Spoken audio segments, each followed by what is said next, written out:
Hi everybody and welcome to today's video. What we've got today is another calculation training exercise. This time it's a minor piece ending, and again it requires very careful play on White's part with finding the most accurate moves in order to take home the full point.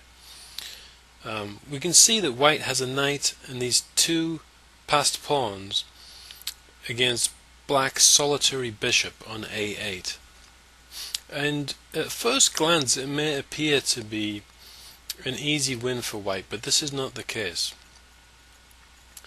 It's easy to go awry and for White to end up only drawing the game. So what's really going on in this position? Well, the main melee is going to revolve around this f7 pawn.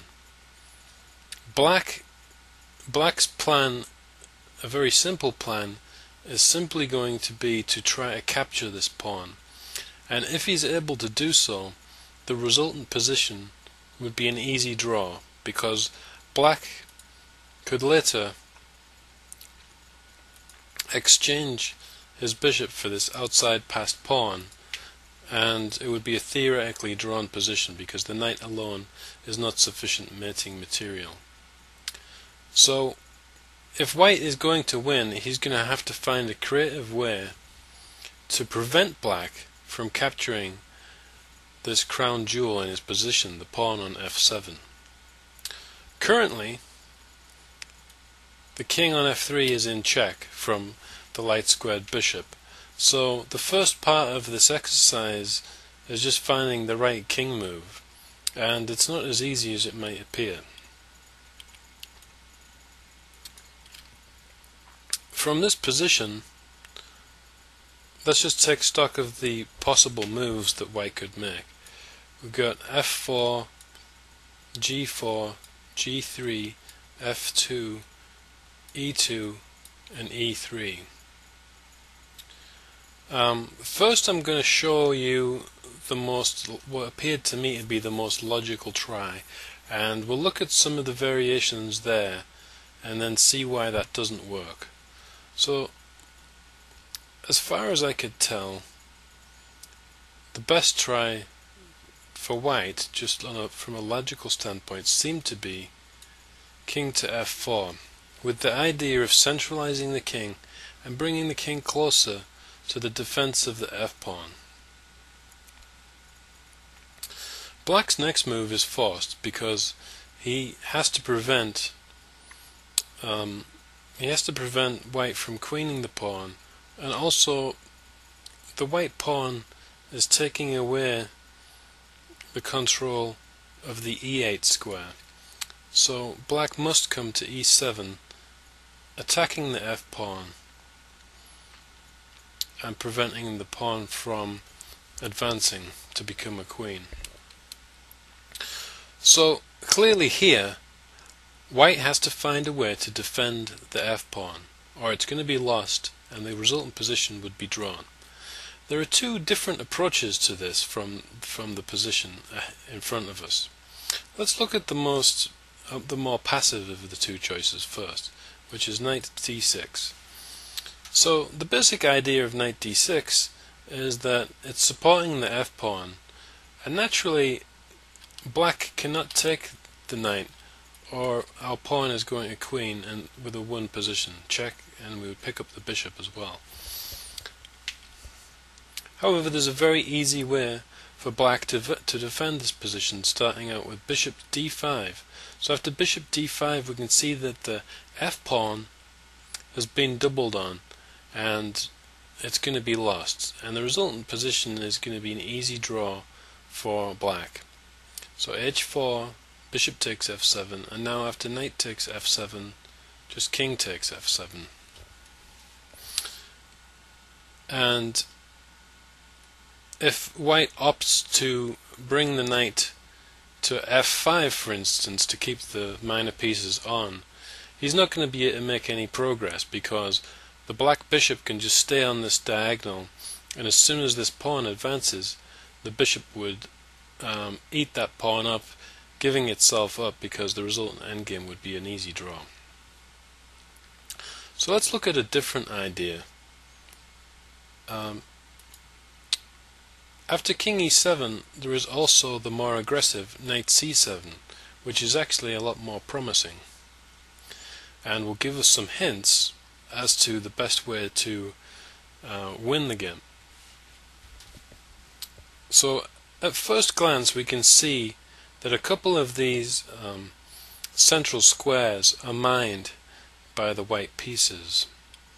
So the squares f3, e4, d5 are all under white's control.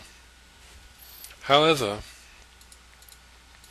even though it may not be immediately apparent, b7 and c6 are also under white's control, and I will show you why. Let's say that black tries bishop to c6. After bishop c6, black is once again threatening just king takes f7, but white has a very cunning trick which would work whether black had played c6 or b7. So here we have the beautiful move knight to e6. So the idea of knight to e6 is that first of all, the knight is immune from capture, or white would just promote. And furthermore, if black were to take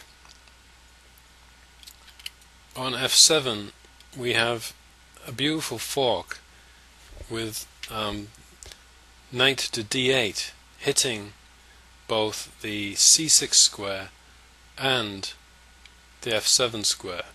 And notice that had the bishop gone to b7, the fork would have hit that square also, and so we don't really need to look at that variation. However, it turns out that after knight to c7, there's a very easy way for black to draw, and that's just to tuck the bishop away on h1.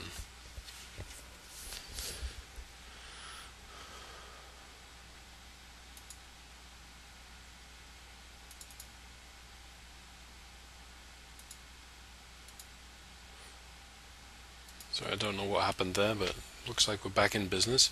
So after bishop h1, king takes f7 cannot be stopped, and black draws easily.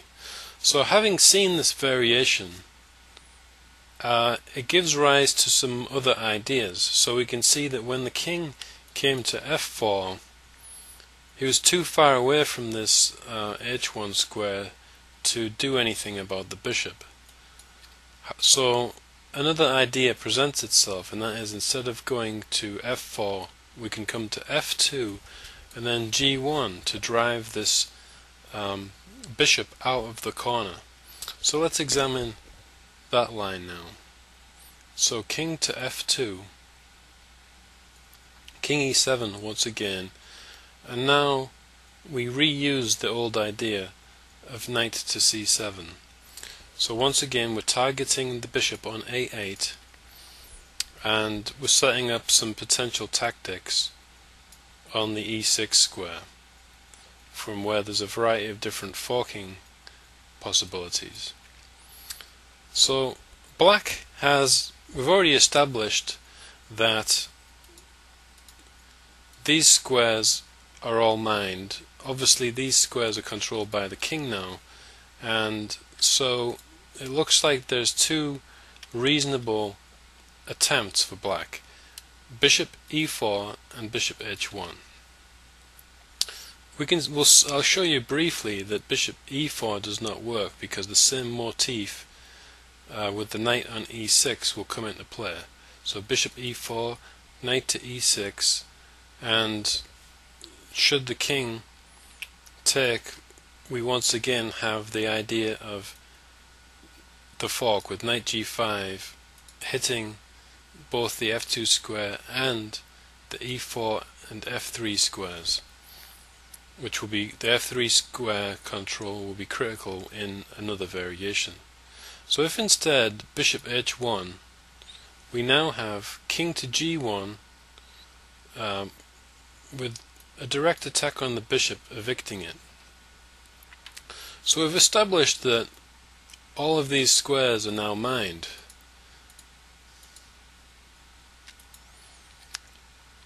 And the black bishop has nowhere to go, and the resultant endgame is a very easy win. For instance,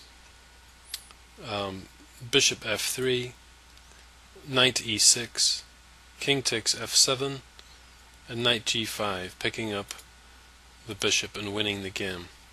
Well, I thought this was quite an interesting one, and I actually struggled for a while to find the solution. I hope you enjoyed it, and I'll see you next time. Thanks for watching. Bye.